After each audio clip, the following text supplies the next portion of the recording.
Hello students, अपन पढ़ रहे थे थर्ड लेसन अपुआ में अपन ने हिमालय से निकलने वाली नदी तंत्र पढ़ लिए थे।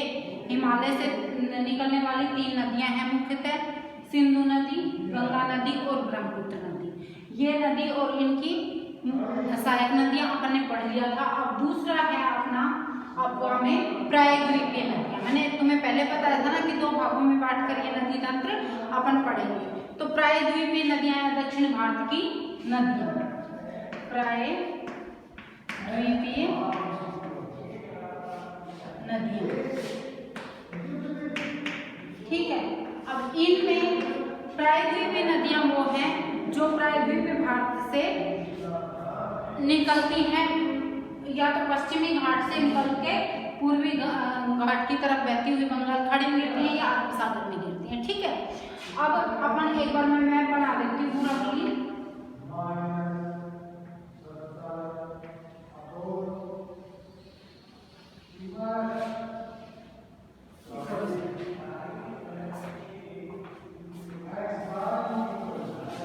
थोड़ा ऊपर बनाती हूँ जिससे कि आपको ढंग से समझ में आ जाए।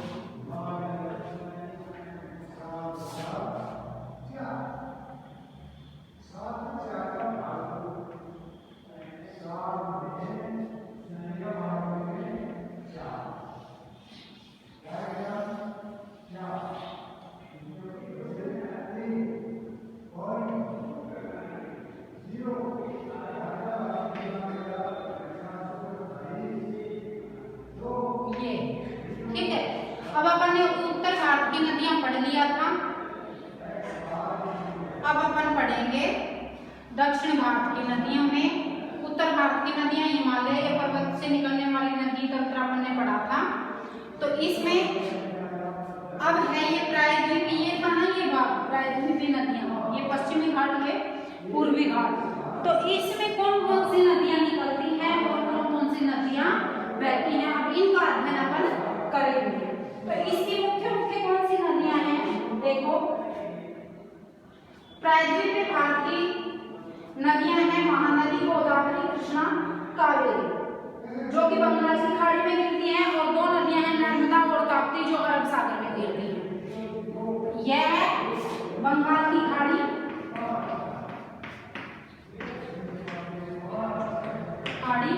और इधर है अरब सागर। अब तुम्हें उसका उद्गम स्थान और किन किन क्षेत्रों में वो बहते हैं ये ध्यान रखना है, ठीक है। अभी है सबसे पहले नर्मदा नदी। नर्मदा नदी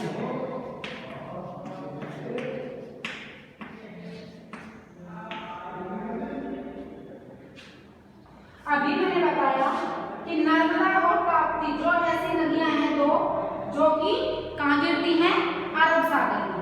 अब यह देखो, यह मध्य प्रदेश के अमरकंटक पहाड़ी से के निकट है।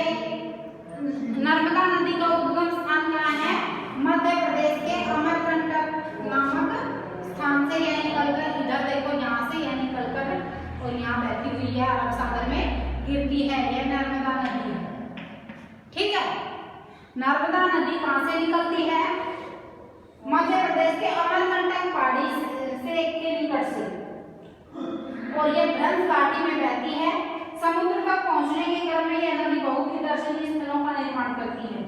जबलपुर के निकट संगमरमर की शैलों में यह नदी गहरे घाट में बहती है तथा जहां पर यह तीव्र ढाल से गिरती है वहां धुआंधार प्रताप का निर्माण करती है। जलप्रपात का क्या नाम है, धुआंधार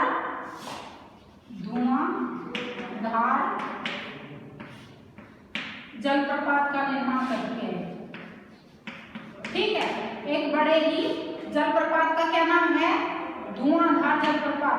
कई बार छोटे क्वेश्चनों में आपसे पूछ लिया जाता है कि धुआंधार जलप्रपात कौन सी नदी बनाती है, तो कौन सी नदी के ऊपर है, तो आपको लिखना है नर्मदा नदी के ऊपर, ठीक है। नर्मदा की सभी सारी नदियां बहुत ही छोटी हैं, इनमें से अधिकतर संपूर्ण पर मुख्य धारा मिलती हैं। नर्मदा मध्य प्रदेश और गुजरात में से बहती है। कहाँ से बहती है ये, देखो ये मध्य प्रदेश के अमरकंटक पहाड़ियों से होती हुई और इधर ये गुजरात से होती हुई ये यहाँ इधर बहती है। ठीक है, मध्य प्रदेश और गुजरात में बहती है। आपको ये क्षेत्रों के नाम याद रखना है और मुख्य मुख्य इनकी बातें। ठीक है, अब ये नदियां जो हैं, दो ही नदी हैं प्रायद्वीपीय भाग की जो कि अरब सागर में गिरती है, और सारी नदियां कहाँ गिरती है? बंगाल की खाड़ी में। अब ये हो गई नर्मदा नदी, अमरकंटक पहाड़ी के पास से निकलती है मध्य प्रदेश में और इस पर धुआंधार जलप्रपात का निर्माण होता है, गहरे घाट से बहती हुई है, धुआंधार जलप्रपात का निर्माण करती है। यह मध्य प्रदेश और गुजरात में से बहती है। ठीक है, ये मुख्य मुख्य बातें इसकी ध्यान रखनी है। एक बार फिर सुन लो, नर्मदा नदी मध्य प्रदेश के अमरकंटक पहाड़ियों से निकलती है और यह मध्य प्रदेश और गुजरात से बहती हुई है अरब सागर में गिरती है।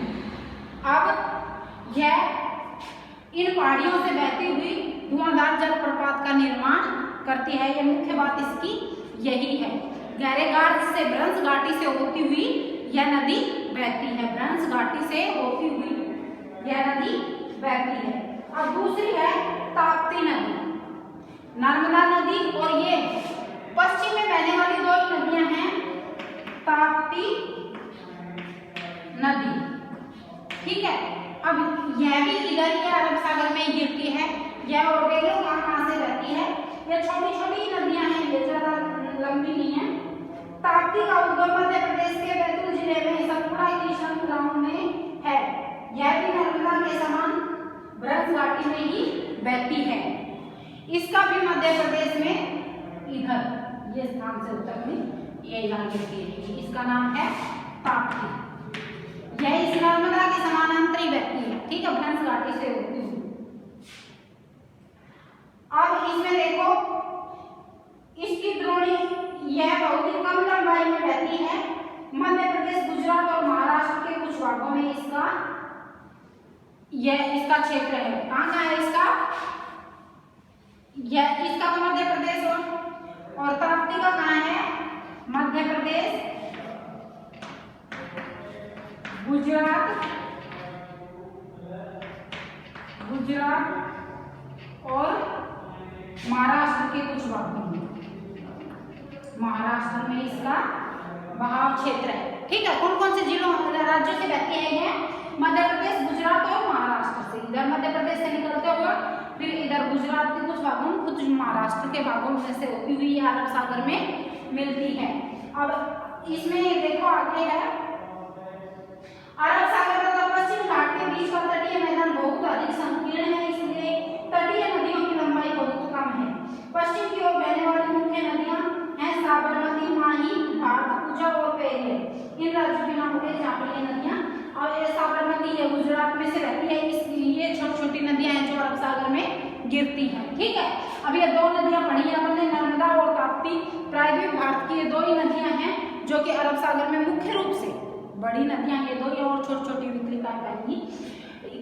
इसमें यह भ्रंश घाटी से होती हुई, भ्रंश घाटी वो होती है जो जैसे इन प्लेटों में हलचल होती है ना, तो भ्रंश का निर्माण एक गहरी घाटी पहाड़ों में सरकती है जमीन, जो बिल्कुल छोटी घाटी का निर्माण होता है। रास्ता नुमा समझ लो आप, भ्रंश का मतलब होता है छोटी, संकीर्ण।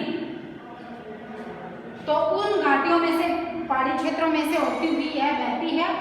अब यह कौन कौन से राज्यों में बहती है? मध्य प्रदेश और गुजरात में नर्मदा नदी धुआंधार जलप्रपात का यह निर्माण करती है। अब इसी प्रकार से है ताप्ती, यह मध्य प्रदेश, गुजरात और महाराष्ट्र में से बहती है। ठीक है, अब ये दो नदियां तो थी जो अरब सागर में गिरती थी।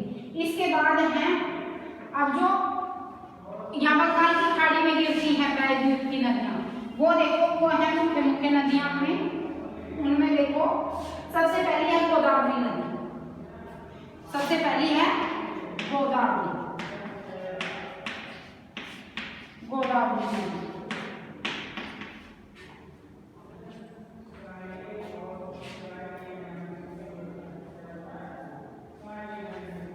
जिसे दक्षिण की गंगा भी कहा जाता है। इस गोदावरी नदी देखो इधर से ये बहती हुई यहाँ महाराष्ट्र में से निकलती हुई है, इधर यहाँ बंगाल की खाड़ी में गिरती है, यह गोदावरी।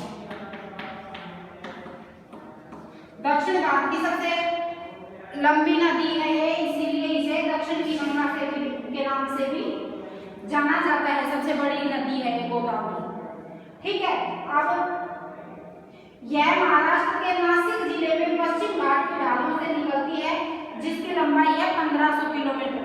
कहां से निकलती है यह? यहाँ नासिक से, नासिक जिले से निकलती है, जिसकी लंबाई कितनी है? 1500 किलोमीटर क्षेत्र में यह बहती है। अब यह कौन कौन से जिलों में बहती है? महाराष्ट्र में, मध्य प्रदेश, उड़ीसा और आंध्र प्रदेश में। महाराष्ट्र,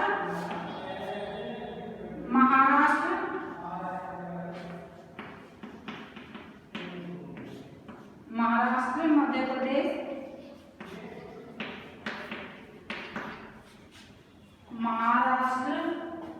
मध्य प्रदेश, उड़ीसा तथा आंध्र प्रदेश। मध्य प्रदेश, उड़ीसा व आंध्र प्रदेश में से यह बहती है। अब देखो, जैसे महाराष्ट्र, अब मैंने तुम्हें पहले बताया था, एक बार मैप में राज्य कर लेना।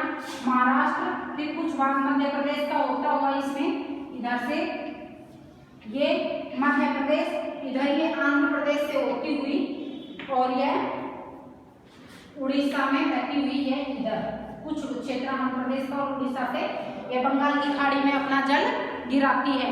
यह दक्षिण भारत की नदियों में सबसे बड़ी नदी है, जिसे दक्षिण गंगा के भी नाम से जाना जाता है। दक्षिण की गंगा, दक्षिण की गंगा। मुख्य मुख्य बातें हैं ये याद रखनी है आपको। दक्षिण की गंगा किसे कहा जाता है? कई बार पूछ लिया जाता है गोदावरी नदी को।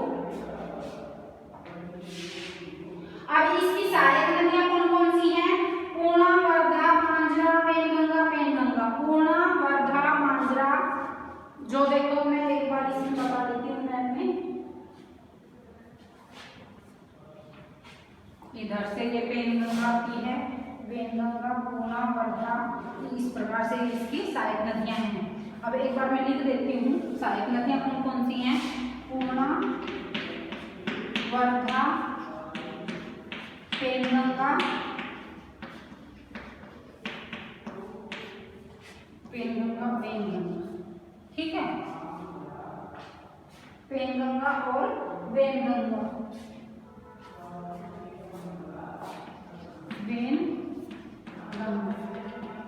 ये है इनकी सहायक नदियां। अब मुख्य मुख्य बातें यही थी। गोदावरी नदी को दक्षिण की गंगा कहा जाता है, सबसे बड़ी नदी है दक्षिण भारत की नदियों में। यह कहां से बहती है? महाराष्ट्र, मध्य प्रदेश, उड़ीसा, आंध्र प्रदेश में से होती हुई यह बंगाल की खाड़ी में अपना जल गिराती है। ये नदियां विभिन्न प्रकार के डेल्टाओं का भी निर्माण करती हैं। अब इसकी सहायक नदियां कौन कौन सी हैं? पूर्णा, वर्धा, पेनगंगा और वेनगंगा। ये मुख्य मुख्य बातें यही ध्यान रखनी है आपको।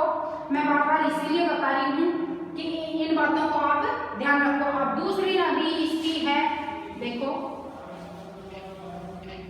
दूसरी नदी है महानदी। महानदी, अब इसकी मुख्य मुख्य बातें कौन सी हैं? पहले तो ये देख लो कि है बहती कहां से कहां तक है।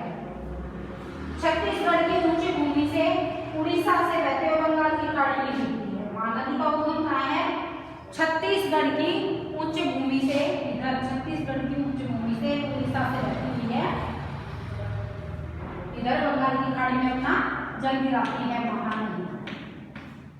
ठीक है, अब यह छत्तीसगढ़ में और किस में बहती है? यह उड़ीसा में। दो क्षेत्र आ गए ना इसके, छत्तीसगढ़ और उड़ीसा में बहती हुई है बंगाल की खाड़ी में अपना जल गिराती है। अब इसके आगे और मुख्य बात क्या है इनमें? इस नदी की लंबाई है 860 किलोमीटर। लंबाई कितनी है? 860 किलोमीटर, ज्यादा लंबी नहीं है। उसकी लंबाई अपन ने कितनी पढ़ी थी? 1500 किलोमीटर। तो उससे तो लगभग आप दी है, ये समझ लो लंबाई, ठीक है ना। और इसकी सहायक नदियां कौन कौन सी हैं?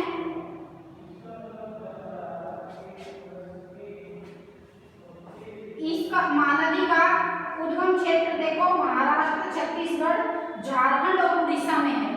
महाराष्ट्र, छत्तीसगढ़, झारखंड और उड़ीसा। महाराष्ट्र के कुछ भागों में से राष्ट्र, छत्तीसगढ़, उड़ीसा और झारखंड।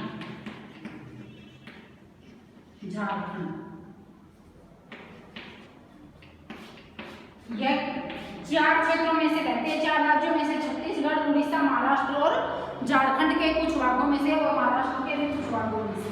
ठीक है, अब आपके समझ में आ गया होगा कि महानदी में मुख्य बातें कौन सी हैं। यह छत्तीसगढ़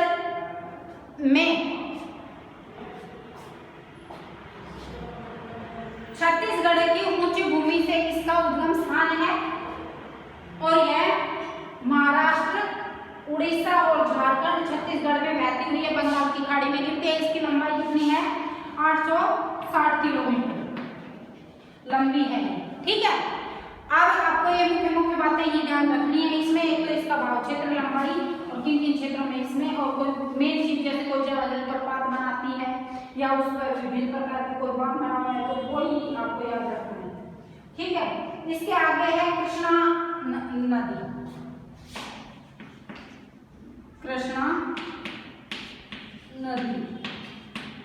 कृष्णा नदी की स्थिति देख लो अब एक बार आप।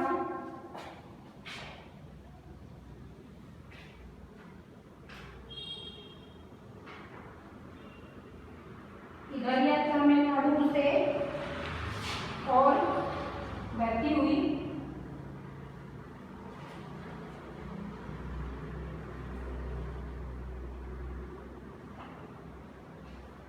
इधर से यहाँ कुछ भाग कर्नाटक का और तमिलनाडु में बहती हुई है कृष्णा नदी।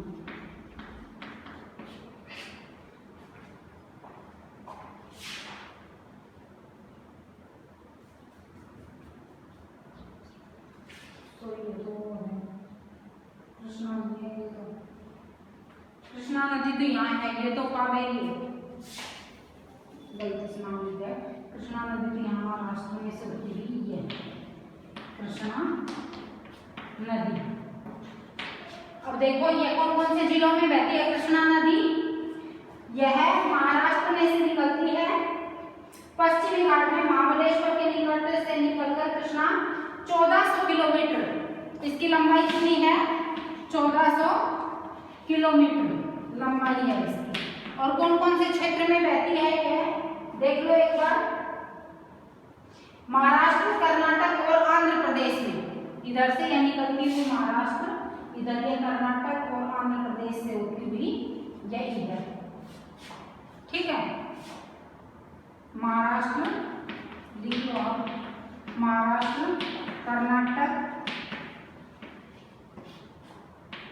और आंध्र प्रदेश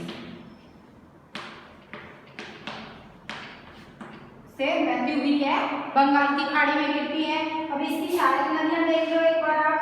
तुंगभद्रा, एक तो याद रहे वो याद रख लेना, तुंगभद्रा, कोयला, घाटप्रभा, मुसी, भीमा, इसकी कुछ सहायक नदियां हैं। अब अगली है कावेरी नदी। अगली है देखो, अगली ये कावेरी नदी, ये यहाँ से बहती हुई है कावेरी नदी। ठीक है, कावेरी नदी, इसका उद्गम कहाँ है देखो एक बार। ब्रह्मगिरी श्रृंखला से निकलती है तो तमिलनाडु में कुडलूर के दक्षिण में बंगाल की खाड़ी में मिल जाती है। इसकी लंबाई कितनी है? 760 किलोमीटर है इसकी लंबाई, किलोमीटर क्षेत्र में यह बहती है। इसका मतलब क्या हुआ कि महानदी, गोदावरी, कृष्णा और कावेरी चारों में से सबसे कम लंबाई क्षेत्र इसका है। ठीक है ना, अभी अपन ने पढ़ा कृष्णा नदी की लंबाई कितनी है? 1400 किलोमीटर, गोदावरी की 1500 किलोमीटर, 860 किलोमीटर महानदी की। ठीक है, और कावेरी की कितनी है? 760 किलोमीटर।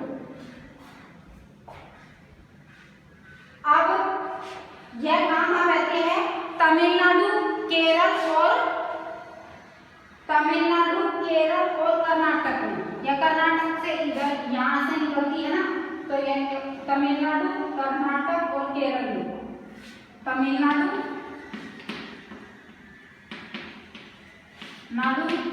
कर्नाटक और केरल में से यह बहती है, तीनों क्षेत्रों में। ठीक है, अब तुम्हें मुख्य मुख्य यही बातें याद रखनी है कि इसके क्षेत्र कौन से हैं। अब इसकी सहायक नदियां कौन सी हैं? अमरावती, भवानी, हेमावती। ये याद रहे तो कर लेना, कोई खास जरूरी नहीं है।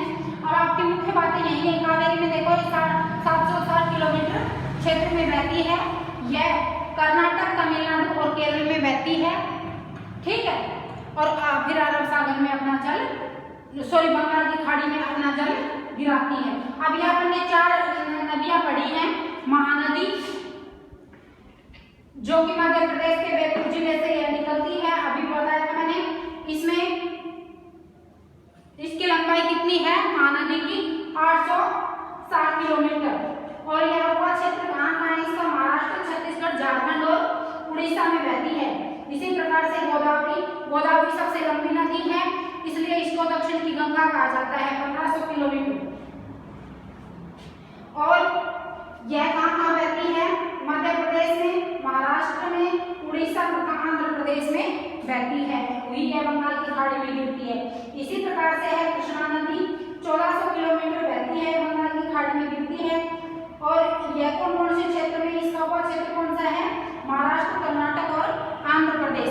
इसी प्रकार से है कावेरी नदी, 760 किलोमीटर में बहती है और तमिलनाडु, कर्नाटक और केरल इसका अगवा क्षेत्र है। तो इनके अलावा कुछ छोटी नदियां भी हैं, जैसे दामोदर नदी, ब्रह्मणी नदी, वैतरणी और स्वर्णरेखा कुछ महत्वपूर्ण उदाहरण हैं। ठीक है, अब अपन ने प्रायद्वीप के अगवा तंत्र और ये हिमालय अगवा तंत्र पढ़ लिया है। आगे हैं झीलें, वो अपन कल पढ़ेंगे।